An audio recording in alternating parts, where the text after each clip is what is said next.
నందమూరి బాలకృష్ణ ఎంచుకునే సినిమాలు అప్పుడప్పుడు ఆశ్చర్యం కలిగిస్తుంటాయి. ఒక్కప్పుడు ట్రాక్ రికార్డ్ చూసి సీనియర్ డైరెక్టర్లను నమ్మి వాళ్లతో సినిమాలు ఓకే చేసేస్తుంటాడు బాలయ్య. ఇంతకుముందు అలా బాలయ్య నమ్మకం పెట్టిన కొందరు సీనియర్లు ఆయన్ని గట్టి దెబ్బలే కొట్టారు. బి గోపాల్ పలనాటి బ్రహ్మనాయుడుతో, పి వాసు మహారథితో, దాసరి నారాయణరావు పరమవీర చక్రతో బాలయ్యకు చేదు అనుభవాలు మిగిల్చారు. ఇందులో పరమవీర చక్ర సినిమాను ఒప్పుకోవడం మరీ విడ్డూరం. దాసరి ఫామ్ కోల్పోయి చాలా ఏళ్లైనప్పటికీ ఈ ట్రెండ్కు తగ్గ సినిమాలు తీయలేక ఆయన దర్శకత్వాన్ని దాదాపుగా పక్కన పెట్టేసిన టైంలో బాలయ్య ఏరికోరి ఆయనకు అవకాశం ఇచ్చారు. అది కూడా దశాబ్దం పాటు హిట్టు ముఖమే చూడని టైంలో లేక సింహాతో మంచి సక్సెస్ ని ఖాతాలు వేసుకున్నాక బాలయ్య ఆ సినిమా చేశాడు. దాని ఫలితమేంటో కొత్తగా చెప్పాల్సిన పని లేదు. ఇక ఆ తర్వాత కొంచెం జాగ్రత్తగా సినిమాలు చేసుకుంటూ వస్తున్నాడు బాలయ్య.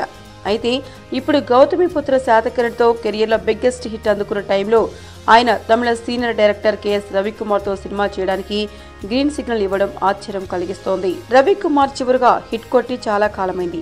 రజనీతో ఆయన తీసిన లింగా పెద్ద డిజాస్టర్. ఆ తర్వాత రజనీనే కాదు, మిగతా తమిళ హీరోలు కూడా ఆయనకు మొండి చేయ చూపిస్తూ వస్తున్నారు. ఇలాంటి టైంలో బాలయ్య కేఎస్కు ఓకే చెప్పడం ఆశ్చర్యమే. పైగా పరమవీర చక్ర సినిమాను నిర్మించిన సి కళ్యాణే ఈ చిత్రాన్ని కూడా ప్రొడ్యూస్ చేయబోతుండడం గమనార్హం. దీంతో అభిమానులకు ఆ డిజాస్టర్ మూవీనే గుర్తుకొస్తుంది.